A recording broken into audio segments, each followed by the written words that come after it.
Here's the gentleman with the bro stash invited to this review because it's going to be freaking awesome.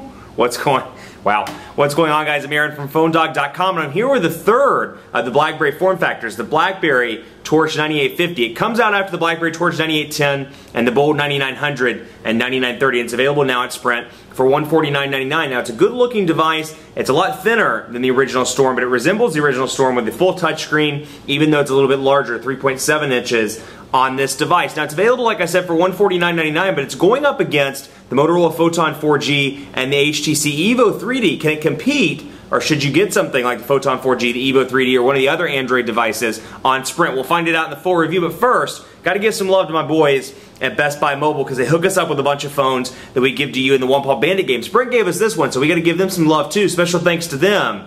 But at Best Buy Mobile, you walk out working. You'll walk in, they'll help you set up your email, your web. You'll be texting on this in 5 or 10 minutes, and you'll be good to go at Best Buy Mobile. You walk out working. Let's take a look at this in the full review and see, is this a device to get? Into contacts we go to take a look at some of the personal information management options on BlackBerry. Now, you're not going to see a lot of changes here from BlackBerry OS 6, or OS 5.0 rather, and BlackBerry 6. Let's get this over into landscape so you can see a little bit better. But you have the option to add a new contact, and you can go up through here, and you can see new contact. You can see first, last, company, email address, phone numbers, BlackBerry PIN, custom ringtones, alerts, address. Then you can add stuff like birthdays and anniversaries. So a lot of options to add all kinds of information, things like websites, custom fields, notes, and more. So we can go in here and take a look and do, you know, old. Well, let's do. We have an old man already, so let's do young man, and then we'll call him young man Abercrombie. Young man Abercrombie. Young man Abercrombie. Young man Abercrombie. That's his name. We're gonna give him a number, 555. You know, whatever. You get the idea. And then when I go over here and click save, it brings it up, and then it brings up the number that I put in. But it brings up this recent activity option as well. So it shows you the text messages, the phone calls that you've done in the past with young man Abercrombie, in addition to other contacts like old man McTweety, the phone dog, etc. It'll show it in the individual contacts list. Now let's go into the phone because I want to show you this. Let me pull this away real quick just to make sure I haven't made any phone calls on it. But you can see the dial pad here. Now obviously there's no keyboard, or no physical keyboard, that is. It takes full advantage of that 3.7 inch display. So when we dial a number, just to give you an idea of what it looks like, and then we have the call log, and then we have the contacts over here. So if I want to dial young man Abercrombie directly, I can click on it, and it's going to bring it up just like this. Now you can see if I had a picture, it would show up there. It's going to show me my number here. I can increase the volume. Then I have the options down here: speaker, mute, flash, and add participant. I can add notes to the call itself. I can go home. I can go to the calendar. So we're like, you know, let's have lunch on September 10th. I can go over here to the calendar and take a look at that and add that. Now on that note, let's take a look at the calendar and see some of the differences there, if there are any. Let's take a look and see new appointment, just to show you what it looks like, just so you know what the overall interface looks like. You can see here, and subject, location, start, end dates. Pretty self-explanatory there, but you'll see because of the touch interface, you'll see these big buttons like the check, where I can hit that, and I can save it directly as opposed to using the BlackBerry key. It's just a habit to use that for me since I'm used to the older keyboard-only devices. But you can see here, we can look at it by agenda, we can look at it by month, we can look at it by day, and we can go to today and take a look at all the stuff that's on the agenda for today as well. On the last day of August, wow, that's hard to believe that it's the last day of August. But let's take a look at the app world. This is one area where BlackBerry just fails, is the app world. And I hate to say it that way, but in comparison to the App Store and the Android market, it pales in comparison, and just pales in comparison. I can't think of a better way of saying it. You can get some basic apps like the Weather Channel,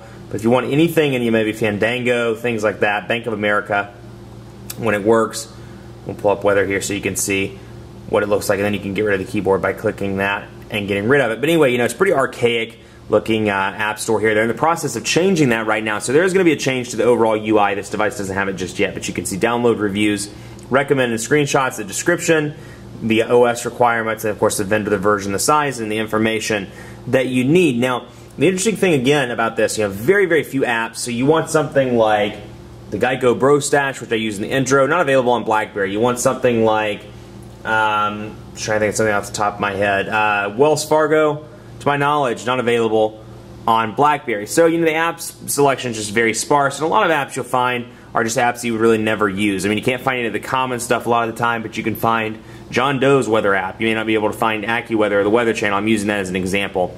But you'll find all these little random ones. And so that's kind of a frustration of BlackBerry's app world. So very, very behind the times. They really need to work on third-party developer support. And they've done that to an extent with DevCon, some of these things that they do every year. But you can see what it looks like here. Right when you load up, it gives you featured items. And I can scroll over and take a look at those featured applications. BlackBerry Travel, which I do have to give this kudos. I've been using BlackBerry Travel pretty extensively on my 30-day trial with the 9930. It's a pretty impressive program, actually. And then you can see iLocker Pro, QS Schedule Maker. Just showing you as an example, you can scroll through all these popular apps, and then you can click directly to download. Now you have My BlackBerry App World over here. You have the newest stuff, top 25 newest. You have top 25 free apps. You have top 25 paid apps, top 25 themes, recently updated, and that's all you get there.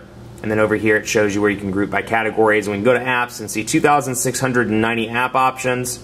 Compare that to 300,000 apps in the App Store and about 200,000 in the Android market. Severe difference. Entertainment, for example. Food and drink, we can go down through here. And I do have some stuff like OpenTable, Drinkster, and a few others that I've never heard of. So there are some options, but still way, way behind its competitors.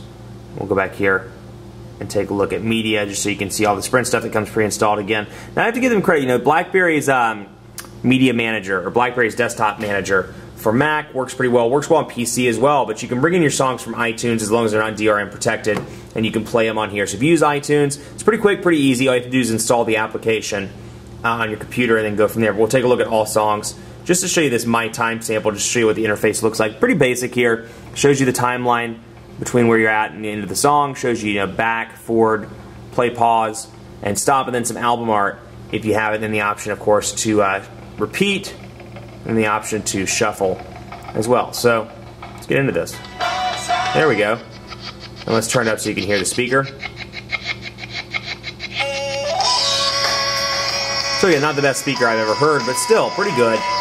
And again, for a device this size, they did a good job with not sacrificing the speaker quality. It's definitely decent. So you have some music options there as well. All the Sprint stuff comes pre-installed. We actually have to download a lot of it, but it comes and it's available for free. Now I want to go to Twitter just to show you what it looks like here on a 3.7-inch display. It looks a little bit different than what's on the the Bold 9900 or perhaps the Torch 9810. But you can see it really takes advantage of that screen. Again, portrait, landscape, pretty quick transitions for the most part. But that's Twitter for BlackBerry. Then you have the option to go to your replies, your direct messages, your lists, and search, and then see your own profile as well. So just to show you a quick look into that. Now, one of the best things about BlackBerry, at least for a lot of people, BlackBerry Messenger. You get the option. We'll go in here, and I don't have any contacts in this particular device, but you can add people to BlackBerry Messenger, and it's kind of an instant message service, or it's not kind of, it is, exclusively for BlackBerry users. Each BlackBerry has a unique PIN, so you can see, for example, the PIN here, and I have a PIN barcode as well, which pops up pretty easily on the screen. Then I have a personal message I can set, and then I can show my location and my time zone. But anyway, my PIN's there, and when I add your PIN or you add my PIN, vice versa, it's going to pop up with a request. So it's a nice little IM client, and it's something that's free, and it doesn't take up your text messaging. So if you're on a legacy text messaging plan, something you have 200 or 1,000 text messages, BBM and PIN messages are great ways to work around that. So definitely a nice thing. A big pull on BlackBerry. It's something they market pretty regularly on the ads as well. Let's take a look at VLingo. Actually, let's not, because I have to download that. And that would take too long, and it wasn't that important anyway. You do get VLingo pre-installed though, but something to look at. So all in all, call quality's been very good on this device. It's interesting because the Bold 9930 on Sprint cycles between 1x and 3G pretty regularly. Haven't had that problem with the Torch 9850 yet. It stayed on 3G, and granted, you can go in here and take a look at the drop-down notification. You can see easy access to manage connections, Wi-Fi, Bluetooth, mobile network, the alarm, and then I can go down here to options and status. I can see the full options menu, and I can go into device, and I can check the status, and you can see I'm at battery, or 85% battery, and I'm at 90 dBm, negative 90 dBm. So the reception's pretty decent. It's fluctuated every now and again. I took it to a Sprint dead spot in the Charlotte metro area, and it did keep the call. It was very choppy, almost cut out, but I was able to retain the call. But just to give you an idea, again, that is what the options menu looks like. And you can see screen display. I can change the font if I want to, just to give you a quick run through of this. I can change it to BB Global Sans, for example. I can keep it at 7 Font style I can change, font smoothing, I can hit save, and you see how that font just changed system-wide. So some cool little customization options, and of course I can change the wallpaper as well. I can go down here to options and get rid of the sprint wallpaper if I wanted to. And I can go, let's just say, I don't like that one. Let's go to the beach. We all want to be at the beach. So we're going to go here, we'll set this as our wallpaper, and you'll notice the wallpaper will change over. So again, you can use it in portrait or in landscape from the home screen. So it's a decent device. The battery life is not going to make it through a day with moderate use. You're probably going to have trouble there. If you text message a lot, call a lot, email a lot, you're going to either need an extended battery, an extra car charger, or an extra outlet for the office, something like that. But all in all, it's a decent device. Now at $150, it's right there just under the PHOTON 4G, the Evo 3D, and the newly announced Samsung Galaxy S2 Epic 4G Touch, which is Sprint's variant of the Galaxy S2 device. So should you get this when you can get those other devices for $50 more? Well, it depends on if you have the extra $50 to spend. This is a decent device, and as long as you can type on the screen, that was my biggest pet peeve.